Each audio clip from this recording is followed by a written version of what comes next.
what the Bhagavatam is trying to impress by speaking about the concepts of primary creation and annihilation is that you may consider yourself very great, but you don't create the universe. Of course, we try our best to destroy the universe in various ways, but still we cannot be successful. If Krishna does not allow, we cannot even destroy the universe. Even to the best of our abilities, we try to destroy the universe in various ways. Bhagavatam gives this impression on our mind: you may be great, but you are not as great as the Supreme Lord. He's not just great, he's transcendental. He is beyond the material universe. And we are all stuck inside the material universe. So that's how it's trying to explain to us what is our position in relationship with the Supreme Lord. And naturally, by understanding that there is a Supreme Lord who is looking out for us and then who is in control of everything, that it can dispel the fear, that the constant fear that the living entity has can be dispelled by creating some level of faith in a supreme authority, supreme Lord. So that is the first layer of Bhagavatam. And this is how it begins. It specifically speaks about those basic topics to dispel the fear, to create an impression in our heart that the Supreme Lord is there and he is in control and he is great. The next layer is that after explaining that how God is great, it does not stop there, because a lot of religious scriptures give this understanding that how God is great. But beyond that, the further details of who God is, how sweet he is, what does he do, and all of those things is not revealed in many scriptures. Especially the form of God is not so much discussed in the general religious scriptures. So that is why Srimad Bhagavatam specifically starts explaining about the form of the Supreme Lord and his incarnations. And especially by the explanation of Krishna, it specifically removes the idea that we are the enjoyer, because constantly Krishna's pastimes challenges our notion that we are the enjoyers. Removes the misconception that God has to obey our logic and morality in that sense that we have created for the society. So he challenges the idea that we are the enjoyers of this world or we are the controllers of this world. Especially the tendency is challenged through the pastimes of the Supreme Lord. Like if you want to say in Hindi, his bindas means he does not have a care in this world. He does whatever he wants. And we have to logically try to understand why he does what he does. He doesn't care.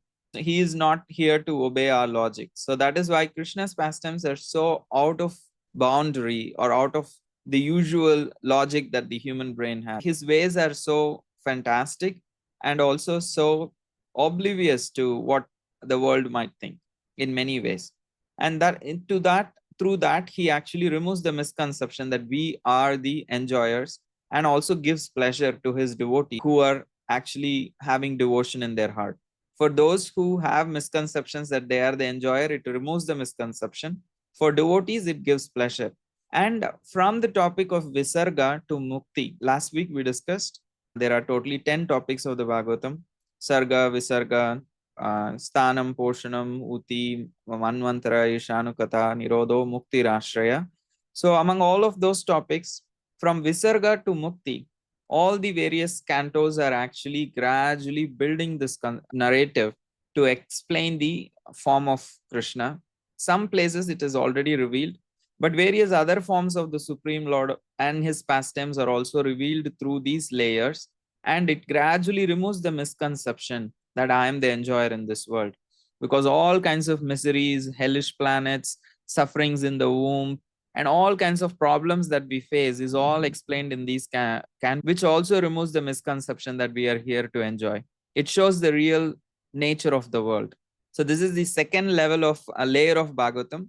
The first layer of Bhagavatam is lamp, that it is the very preliminary level of explanation, showing that how God is transcendental and is explained using the topics of Sarga and Nirodha.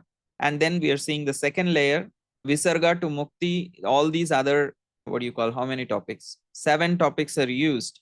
Remove the misconception, we are the, and also it gives pleasure to devotees, those who have devotion in the heart, because all these cantos also describe the pastimes of the Lord and his devotees. And the third layer is for those who are really advanced through the regular recitation and the practice of devotional service, through their multiple studies of Bhagavatam, and not just through study, through their own life of devotion, that they have uncovered their consciousness to the level of bhava and prema. For them, Bhagavatam is not just a lamp, Bhagavatam is not a sun. These things are very external. If you think about the lamp and the sun, they are very helpful objects, but they are external objects which cannot be really tasted by the soul. But fruit is something we actually relish. So that is why on the stage of bhava and prema, the Bhagavatam comes to the level of becoming a fruit, and says this fruit has no skin or no seed. It's pure juice in the form of a fruit. It's not even flesh. It's juice. He says it's straight up juice, like in that form of a fruit, because it specifically discusses rasas, that is the intimate mellows that a devotee experiences with the Supreme Lord. Specifically, out of all rasa, the highest layer of Bhagavatam explains Madhurya Rasa, which is the loving pastimes between Radha and Krishna, and speaks and shows what it means to practice Uttama Bhakti through the moods of Radharani in the Brahmara Gita and Venu Gita and all these places where they are showing intense separation and love for Krishna and complete surrender. So through these levels, through the third level, it satisfies the heart of a person who is on the level of Bhava and Prema, and establishes the Ashraya Tattva, which is Krishna, the Supreme Lord, Vrajendra Nandan, who is the son of the king of Vrindavan, and it establishes Krishna as the ultimate object of worship and uses various devotees of Vrindavan to show what it means to actually be a devotee. So this is the third layer of understanding Srimad Bhagavatam that it offers. The other layer is called Mohini Murti. Though everything is written down very clearly and there are translation and purports, there is n number of commentaries on Srimad Bhagavatam by various previous acharyas. However, if someone approaches Bhagavatam in a purely scholarly way and thinks this is another book, I'll just read, I'll just understand, and then I will become a scholar, then it does not work like that. Because Vishnu Chakravarti Thakur says, Bhagavatam also acts like Mohini Murti. It has a pot of nectar to offer. But Mohini Murti, she had a pot of nectar, but she deceived the demons and she only fed the devotees. Similarly, when someone does not have devotion, they may read so many things in the Bhagavatam, they will get stuck with so many unnecessary things. They will not be able to relish the nectar that the Srimad Bhagavatam actually wants to present. So that is why attitude is very important. A lifestyle of devotion practice is very, very important for the for understanding Srimad Bhagavatam. So it acts differently for different people, for devotees and one who does not have inimical attitude towards Krishna. Then they will read and they will construe some wrong meanings and they will go on with their own conditioned level of existence. Bhagavatam will not deliver them from that ignorance. So that is why Bhagavatam is compared to Mohini Murti. So without bhakti, one cannot understand Bhagavatam. So these are the four layers. So this is the first topic for the discussion today. Actually, I'm just not so clear about, especially the first layer, where you were saying that when we see how insignificant we are in this creation, right? That one thing that will inspire us to run to Krishna for shelter, it will also show us that we're not the enjoyer. So there's a gap between these two statements for me that I'm not able to fill so well. You know, how is it that by feeling so insignificant that that's going to inspire my bhakti? If there, assuming there is a little bit of devotion, there has to be a little bit of devotion. There has to be a little bit of devotion, because seed is also very much like, it's never a self-study book.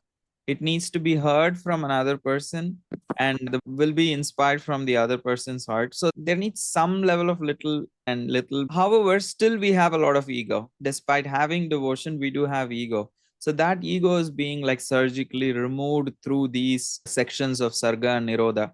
And also, Vishnu Chakravarti Thakur writes, why, after explaining everything, at the end, Shukadeva Goswami in the 12th canto discusses like annihilation. Like he just spoke about the sweet pastimes of Vrindavan, all kinds of rasas, very intimate pastimes, and everything was discussed in 10th canto.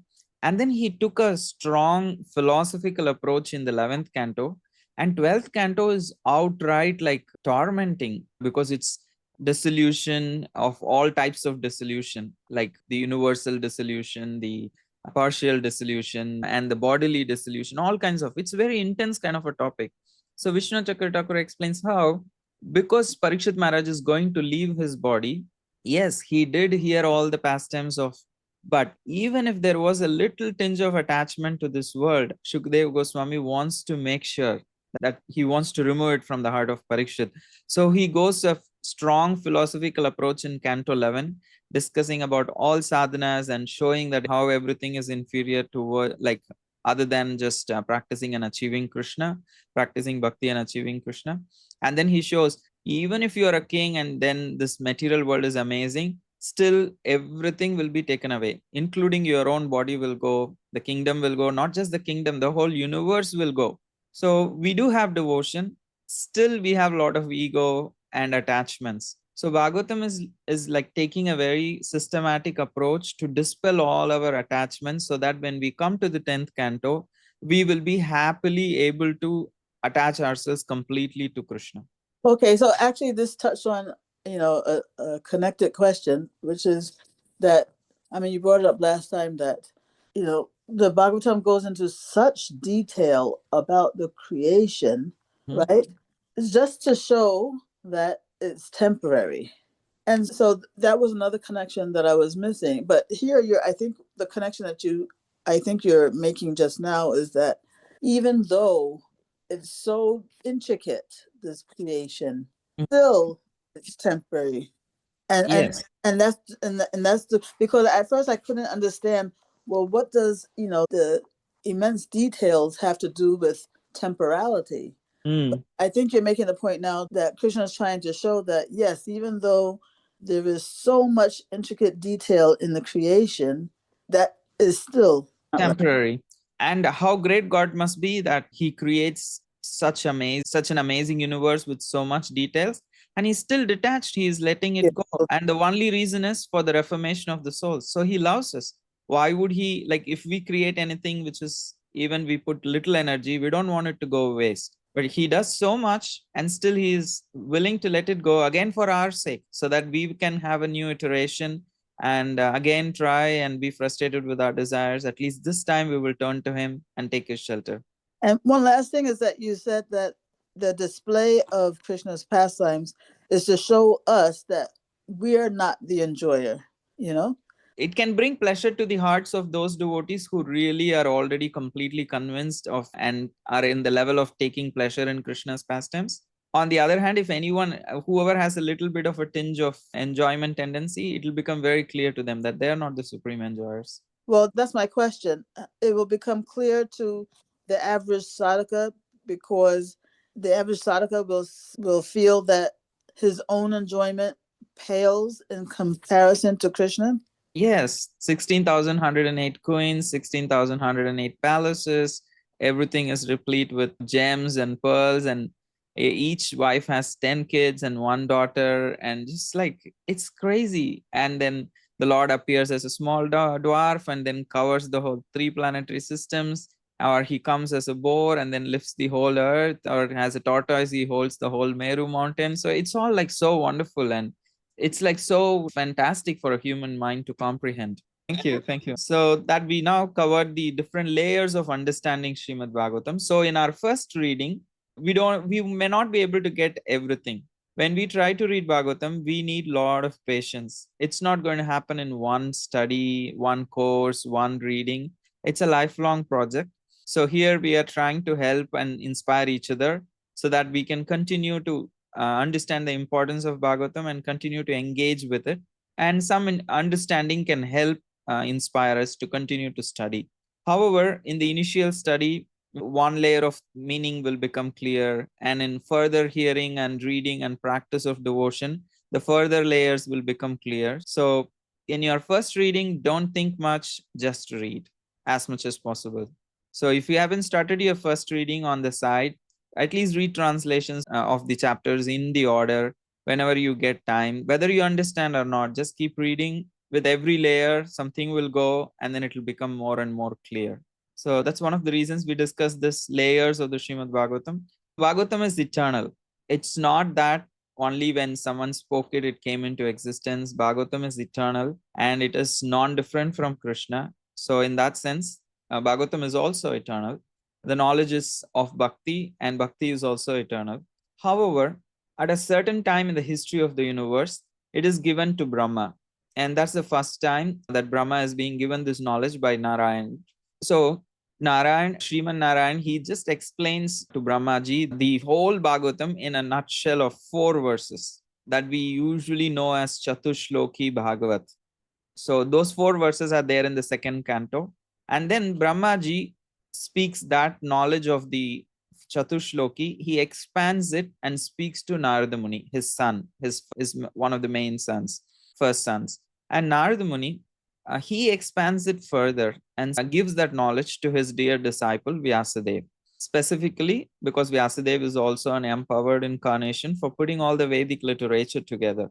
And Srila Vyasadeva, after receiving this confidential knowledge of Srimad Bhagavatam, delivers it to his dear son Shukadev Goswami. And Srila Shukadev Goswami is already highly elevated. And by the arrangement of Krishna, he expands it so amazingly of Parikshit Maharaj. When Shukadev Goswami was speaking to Parikshit Maharaj, Suta Goswami was also present in the audience. Later, Suta Goswami repeats the conversation of Shukadev Goswami and Parikshit Maharaj. And this is the flow. Does not only speak to Narada, Brahma also spoke to his son Sanat Kumaras, or the Sanat Kumaras heard it directly from Sankarshana. So there are many parampara that will be explained in the third canto. There are at least a lot more paramparas, at least a few mentioned in Srimad Bhagavatam is there. But however, why we are specifically sticking to this parampara? Because this is the parampara in which Bhagavatam that we are studying is being presented. The book Bhagavatam that we are studying is being presented through this parampara that is on the screen. So this book that we are reading, Srimad Bhagavatam, is of course written by Vyasadeva. As with the case of every other Vedic literature, he is the author of this Srimad Bhagavata Purana. And he chooses the conversation between Suta Goswami and Shaunakadi Rishis to present to us. And Suta Goswami and Shaunakadi Rishis, they are speaking about the conversation that happened between Shukadeva and Parikshit Maharaj. Is it clear or did I confuse? Any clarifications? So, Prabhuji, I Anyone? have a question. Yes. Shaunakadi rishis are same or as Naimisharanya? Yes. Okay. The sages of Naimisharanya are led by a sage. The senior most sage is called as Shaunaka Rishi. So they are sometimes called as Shaunakadi Rishis. Okay. The Rishis, the group of Rishis led by Shaunaka Rishi. Got it. Yep. Okay. Thank you. So anybody else? Any other clarification? Where was the first one? They heard it on the bank of the Ganges near Hastinapur, outside the capital that Parikshit Maharaj was ruling. It is called as Shal. Even now, today, that place is there. And of course, Narayana spoke to Brahmaji in Vaikuntha or in Brahmaloka. And then subsequently in Brahmaloka, where Narada Muni meets Brahmaji. And then on the river bank of Saraswati, Narada Muni speaks the knowledge to Vyasadeva. Vyasadeva gives this knowledge in the forest to Shukadeva Goswami in his ashram. And then later Shukadeva Goswami speaks. Kartikeya Prabhu? Yeah, I'm curious about the different paramparas. It's the same Bhagavatam that they use, right? It's the same Bhagavatam, but they receive Sanakut, they receive it from the Lord Sankarshan directly. So my question is the conclusion of the different all the same, or are the conclusions different? It is same. The essential message is same. Thank you for asking, because it helps me clarify another thing. If you see across these different iterations that is on the screen, these different conversations, they are not exactly same in terms of its details. Like Narayan, Sriman Narayan only spoke 4 verses to Brahmaji, but Brahmaji elaborated it to Narada Muni. And it's not necessarily that whatever Shukadev Goswami spoke to Parikshit Maharaj was spoken by Vyasadeva to Shukadev Goswami. That brings us to this next slide. What is the language of Srimad Bhagavatam? It is not just Sanskrit. Of course, on the level of language, Srimad Bhagavatam uses 2 kinds of Sanskrit. One is the archaic Vedic Sanskrit and the other Kavya Sanskrit, the poetic form of Sanskrit. Whenever Shukadeva Goswami is so inspired by Krishna's pastimes and the sweetness of the Lord's form, he uses a very poetic Sanskrit.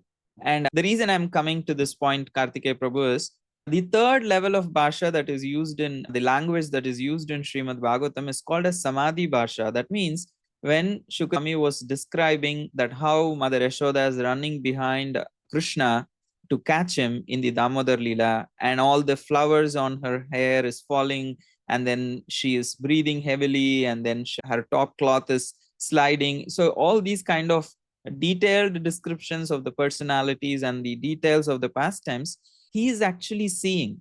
He is not just hearing and repeating, or he is not just imagining. Literally, the pastimes are happening before, are being kind of playing in his eyes in the level of his consciousness. So he's literally observing them and speaking the details directly to Parikshit Maharaj. So that is called as Samadhi Bhasha. So they are actually witnessing it. Does that answer in some way your question? The sages in the different paramparas may be seeing something different. However, the essence of Bhagavatam is the same. The same. And if they are all seeing like in their Samadhi Bhasha, there is not going to be the problem of material inabilities. The mistakes that come through the senses does not exist in these personalities. Thank you, that's helpful. That how did Vyasadeva edit, and those things will come in the future when we explain more about this particular version of Srimad Bhagavatam. If there are no other questions on this topic of who spoke to whom, then we can move ahead. So then the next natural question is, why Suta's version? Like, why would Vyasadeva not put his own version into the book, or put his son Shukadeva's Goswami's version as the book? Why would he choose Suta Goswami's version as the book? So having heard it directly from Shukadeva Goswami, and having such high qualifications of knowing all the Purana and various other Shastras, and personally being very humble and dedicated, these are all the personal qualifications of Suta. They did not discuss the background of how they appeared, and through that the glories of that could be brought out. They did not discuss. Swami did not ask Parikshit Maharaj, okay, please tell me, how did you get cursed? You have been a king and you're so young, so why are you here? No, Shukadeva Goswami did not bother about any of those things. He straight came, and he already was inspired by Krishna to come there. He knew everything. He straight started speaking to the questions of Parikshit Maharaj. He did not ask Parikshit, okay, before that, let's catch up, let's get introduced. Who are you? Why are you here fasting? Because he's going to spend like 7 days speaking to him day and night, and literally taking the responsibility to deliver this individual from the material existence. And he doesn't bother to have any kind of introduction. He's like, okay, straight to business. He asks, what is that thing that a person who's about to die should hear, chant, and remember? And Shukadeva Goswami is straight to the topic. Right in the 5th verse, that after he speaks, he's already answering all the questions straightforward. There is no delay there. And he's not bothering about he's not explaining about himself. Of course, he's not giving, there is not a speaker intro, like there is not other sages are standing up and saying, okay, let's introduce Shukadeva Goswami to all the audience. No, Shukadeva Goswami is already universally renowned, and Parikshit Maharaj is so renowned. So there is no, all these formalities did not happen. But when we read Bhagavatam, it can really help us if we can understand who is Shukadeva Goswami, who is Parikshit Maharaj, and why did the situation of him being cursed and having to die in 7 days occurred. If we don't get all those background, we will naturally have those questions. Imagine just the Bhagavatam started with 2nd canto, where Parikshit asking question and Shukadeva Goswami answering. You will naturally think, right, why did this guy was cursed to 7? And if he was cursed to die in 7 days, probably he was not like a great person. Like, we don't know who he is. Like, what kind of a person gets cursed to die in 7 days by a Brahmana boy? So those backgrounds were not described by Shukadeva Goswami and Parikshit Maharaj. However, the sages of Naimisharanya asked those very questions to Suta Goswami. And he also sees the version that they being discussed by Suta and Shravanakadi Rishis in a Samadhi, and understands this is a better version to be put on as the book, because it gives all the backstories. Why did even Vyasadeva write Bhagavatam? And what is Bhagavatam? What is the necessity of Bhagavatam? How did it come about in the particular way that Shukadeva Goswami knows it? And in describing that, we also come to know the glories of Srimad Bhagavatam, that Vyasadeva wrote all the Vedic literature but was so dissatisfied. And only after understanding Bhagavatam according to Narad Muni, he was satisfied. So, and also in this version that Vyasadeva put it into the book, the qualifications of all the speakers and the listeners is very clearly given. We will see that in the future, why that is important. So these are some of the reasons to choose Suta Goswami's version. Srila Prabhupada writes to the preface to Srimad Bhagavatam that the only qualification one needs to study this great book of transcendental knowledge is to proceed step by step cautiously and not jump forward haphazardly as with an ordinary book. It should be gone through chapter by chapter, one after another. The reason that Srila Prabhupada is saying this as the qualification is, as Vrishabhanu Prabhu said, nobody has qualification. When we all begin bhakti, we have no qualification. If qualification was the requirement, nobody will get bhakti. The only qualification is the eagerness to study, but also study according to the set methods of going through step by step. Why? Because again, that is why we describe the layers of Srimad Bhagavatam. If we jump straight to the Ashraya Tattva, we will not have developed that respect for the Supreme Lord, that how great He is, that He's creating all the universes and destroying all the universes and maintaining all the universes, and then how much suffering that as a conditioned soul I go through in this world, and from the womb to the tomb, there is so much pain that I go through. All this knowledge, it will get glossed over in our head.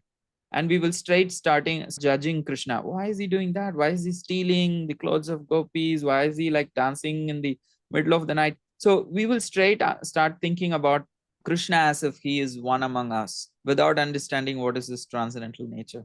So that is why we have to go step by step, so that when we come to Ashraya Tattva, when we come to studying Krishna's pastimes, we have a complete conception of what it means to be the absolute truth. So if we go to the temple, we take darshan, and there is a procedure to take darshan, that we start from the lotus feet and go gradually, we come to the lotus face and the head of Krishna. So similarly in the Bhagavatam also, it is compared to the form of Krishna, that the first two cantos are considered as the lotus feet of Krishna, the third and the fourth cantos are considered as the thighs of Krishna, and the fifth canto is considered as the navel, and the sixth canto is considered as the chest, and the seventh and the eighth cantos are his arms, the ninth canto is his throat, and the 10th canto is his beautiful lotus face, especially his smile, and the 11th canto his forehead, and the 12th canto is his head, the crown. And here, this particular verse from the Padma Puran also compares Bhagavatam with the Supreme Lord. It says, I bow down to that Lord, the ocean of mercy, whose color is like that of a tamal tree, and who appears in this world for the welfare of all. I worship him as the bridge for crossing the unfathomable ocean of material existence. The Bhagavatam has appeared as his very self.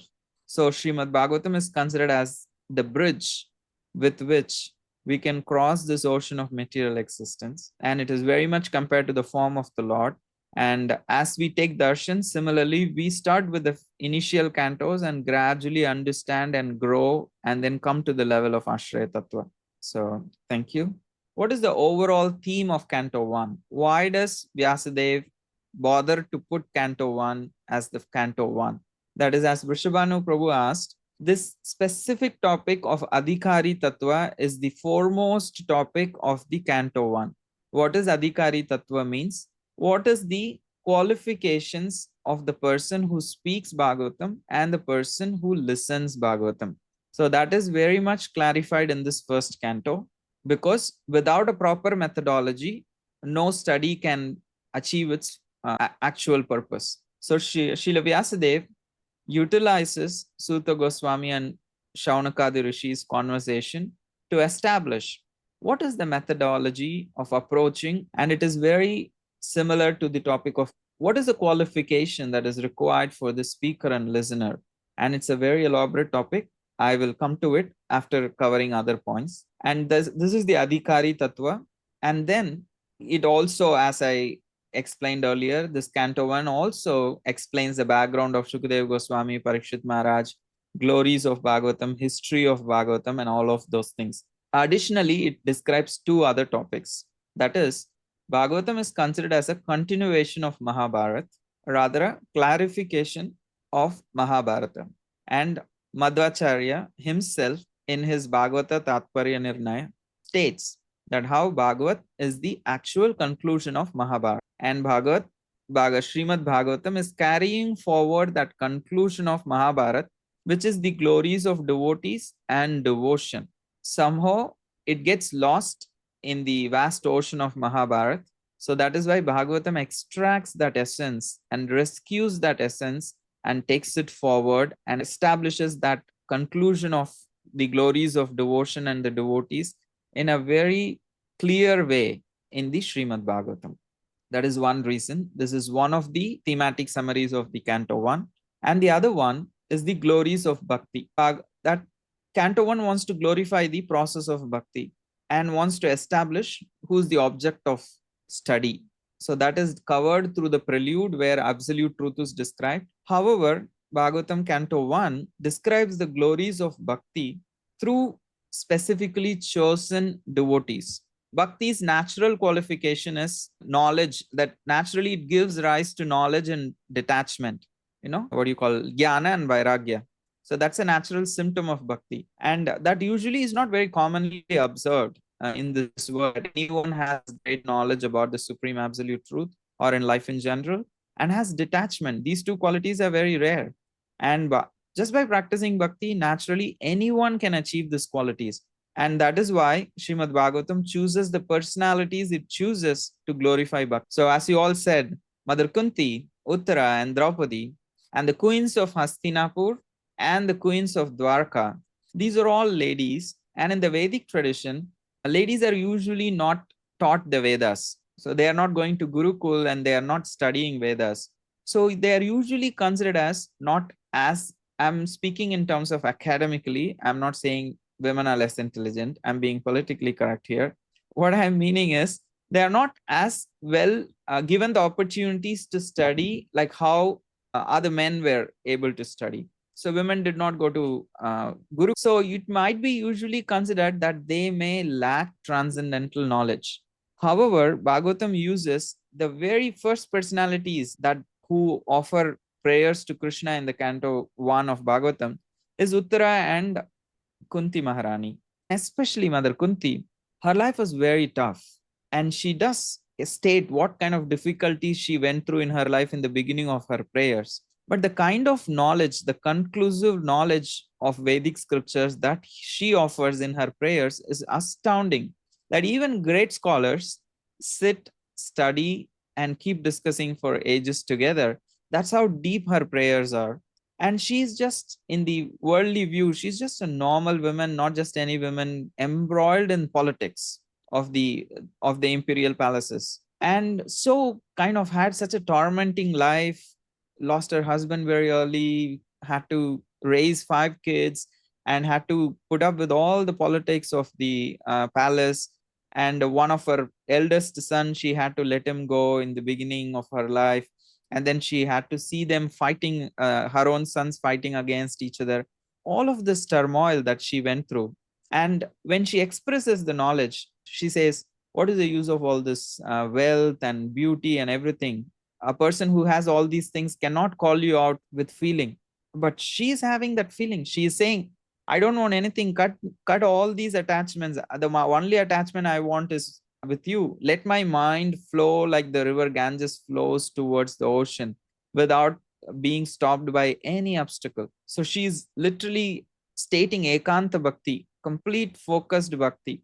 And the world may consider, oh, she's just another woman, another queen embroiled in politics. No, here by showing that how even in the worldly view, she's just any other woman, especially a woman who's so removed from transcendental knowledge being embroiled in politics.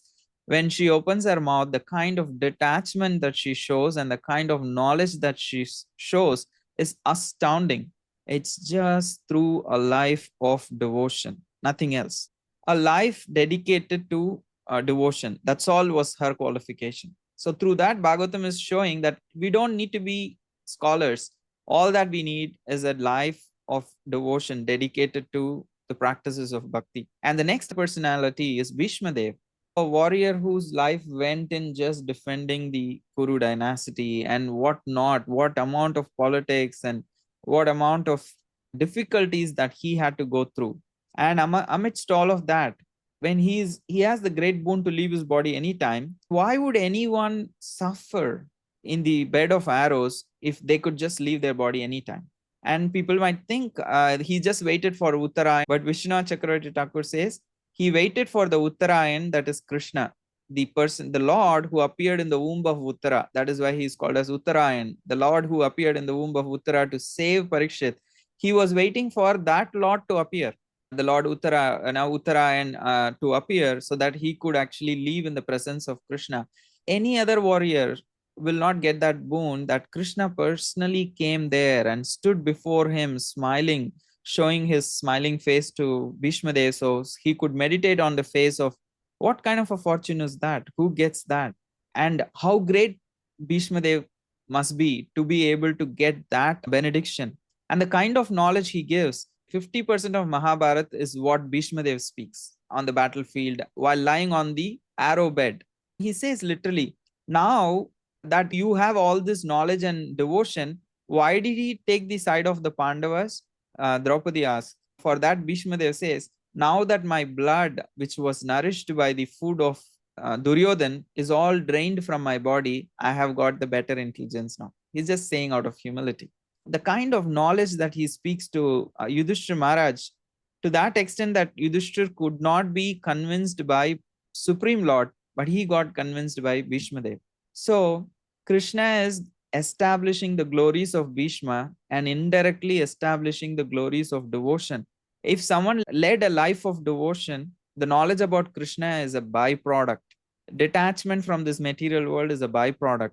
And mercy of Krishna is their rightful claim. It is their inheritance due to their life of devotion. So that's what the Canto 1 is describing. And we will see that there are, now let's come back to Adhikari Tattva. So now we saw in short how Bhagavatam Canto 1 establishes the glories of bhakti through various devotees. Like the queens of Hastinapur, they're just queens, but they speak Vedic truths. The queens of Dwarka, again, complete Vedic truths. And in this way, again, establishes the glories of bhakti. And then the most important topic, Adhikari Tattva, I want to cover it in short this week. That if you carefully read Srimad Bhagavatam Canto 1, you will see this recurring theme of a speaker speaking Srimad Bhagavatam to a listener.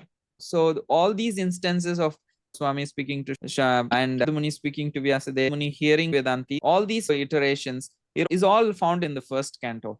And why is it that these things are again repeated, that someone listening, someone speaking? Because every time you see this particular iterations come, elaborate descriptions of the qualifications of the speaker and the qualifications of the listener will be given. If you had read the Canto 1 already, you will know in the first canto, first chapter, elaborate glorification of Suta Goswami is given. Why is he qualified to speak? And again, when Narad Muni listens from Bhaktivedanta, elaborate qualification of Narad Muni, how he was, even though he was very young, he was not frivolous, he was so focused and he was so humble and he was serving. All the qualities of Narad Muni will be described. And then qualities of Shukadeva Goswami, how detached he was right from his birth, that will be described. Parikshit Maharaj's qualities, oh my God, it's chapter after chapter after chapter of his qualifications. Why he became qualified to be that person in the history of the main receiver of Srimad Bhagavatam. And as someone else said, that the discussion between Vidura and Dhritarashtra brings out this thing, that how, because of the disqualification of Dhritarashtra, that could not speak, the Vidura came all the way after hearing from the bank of Yamuna to the bank of Ganges to meet Dhritarashtra. However, he did not speak the same knowledge that he received from Maitreya Muni, which is Srimad Bhagavatam actually. However, he did not speak that to Dhritarashtra because Dhritarashtra's heart was so polluted by his offenses towards the devotees that he was not qualified to hear, and his heart was not fertile enough to listen to it. So Vidura had to adjust and speak about Ashtanga Yoga, and had to convince him that at least give up this material life. It's not worth living like a dog, living off the remnants fed by Bhishma, whom you wanted to kill once. This is totally a wretched life. Don't live like this. Get out of this home and practice some kind of renunciation and inch towards liberation in some way. And to the credit of Dhritarashtra, he accepts it. and goes to this place called as Sup and leaves his body and achieves actually liberation. So, but he was not qualified for devotion because of his offenses. However, all the other listeners, they were all qualified because they were humble, they were eager, they were not offensive. So that is why they could hear Bhagavatam. And also the speakers, how qualified they were. Shukadeva Goswami, Vyasadeva, Narada Muni, and Suta Goswami. However, again, this is another layer that we need to focus, that each of these combination of speakers and listeners, they have different kinds of qualifications. So you mentioned that Vyasadeva spoke to Shukadeva Goswami, right? Yes. So is that the first version then? First spoken from these three sets of Yeah, speakers? after he heard from Narada Muni, that is the first instance. Coming back to this qualifications, within the Bhagavatam Canto 1, if you see, the first pair that converses is Suta Goswami and Shaunaka Rishis. And then will come Shukadeva Goswami and Parikshit Maharaj. In between will be Vyasadeva and Shukadeva Goswami. So let's stick to few of these pairs of listener and hearer. If you see the immediate pair of speakers and listeners, Suta Goswami and Shaunaka Rishis, here the listeners are in a beginner stage because Shaunaka Rishis are considered inquisitive and they do have some amount of material desires. Their heart is not fully purified. So if you see the first chapter, the qualification of the rishis are not so much spoken about. It is just the qualification of the speaker is mentioned because in the initial stage, the listener does not have much qualification. So if you go behind the qualification of this listener, then there is no hope. So in that case, in the beginning stages, the speaker has to be a qualified speaker. Of course, you are all unfortunate, but this is the best you have got. However, that is why it becomes better that when we hear from very advanced devotees, that it immediately churns something in our heart. So that is why it is very important that we go into a huge assembly of devotees and we hear from very advanced devotees in holy places, because we want as much as external qualification as possible because we lack it. So we can compensate it by going into the dham, hearing it from a very advanced devotee in the association of hundreds of devotees. So all of that will help us create an impression of the bhakti in our hearts. So that is why if you see the chapter 1 does not go into the details of the qualification of the listener at all. It only speaks about the qualification of the speaker. How will actually chastise Vyasadeva. Despite knowing everything, what kind of a nonsense you are, you didn't speak about the very clearly. So he chastises him upfront because here the qualification is higher. Vyasadeva is already qualified. So the spiritual master is tough. Hey, you know what is the right thing. Why are you not doing? So when we get some amount of knowledge about bhakti and we are cruising around and we are wasting time, so then we will be chastised for it. So when the knowledge comes, then the spiritual master will be stern. Hey, I gave you initiation. So what are you doing? Where are your regulative principles? Where is your chanting? Where is your studying of the scriptures? Why are you not taking it seriously? The spiritual master has a very stern kind of a voice because we already know some basics and the qualification has been given to us. And if we don't take seriously, then chastisement comes. And the next level, when Vyasadeva speaks to Shukadeva Goswami is so renounced that he is more renounced than Vyasadeva. From the vision of the ladies who are bathing, when Vyasadeva runs behind Shukadeva Goswami, who was just born and he already left to the world. He is not even dressed. He has absolutely no bodily consumption. By the statement of the ladies, they consider Shukadeva Goswami more renounced than Vyasadeva. So there is no qualification here, like they both are qualified. That the flow is very natural. The Bhagavatam flows very natural between Vyasadeva and there is affection of being father and son. When the speaker is also qualified, when the hearer is also qualified, and when the speaker has love for the listener, concern for the listener, and the listener also has respect for the speaker, then the message of Bhagavatam flows much smoothly. And the other pair of speaker and listener is Shukadev Goswami and Parikshit Maharaj. And this is one of the best pairs because Shukadeva Goswami is so renounced and so advanced, and he is literally the parrot of Radharani. He is so absolutely spiritually advanced to speak Bhagavatam. And Parikshit Maharaj is also so very qualified to hear Srimad Bhagavatam. That's why in this last stage of example, Parikshit Maharaj's qualification is described a lot more than Shukadeva Goswami. Because here Shukadeva Goswami is not going to speak anything less than, like, he's eventually going to go to the stage of Madhurya Rasa in just 7 days. So that's why he could in 7 days go to the level of Madhurya Rasa, and Shukadeva Maharaj Goswami could speak all that higher truths. And that is why Parikshit Maharaj's qualification is described a lot in Canto 1. From chapter 7 to chapter 18, the only indirect, all those chapters are indirectly speaking the glories of Parikshit Maharaj. And we will see that when we go into the detailed summary of Canto 1.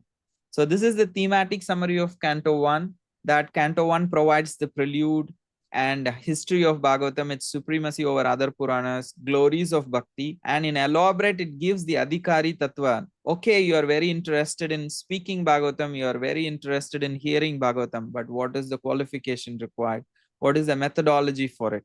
And it gives the background of Shukadeva Goswami and Parikshit Maharaj, and it is also considered as a continuation of Mahabharata and conclusion of Mahabharata. So this is the thematic summary of Canto 1, and we are way over time.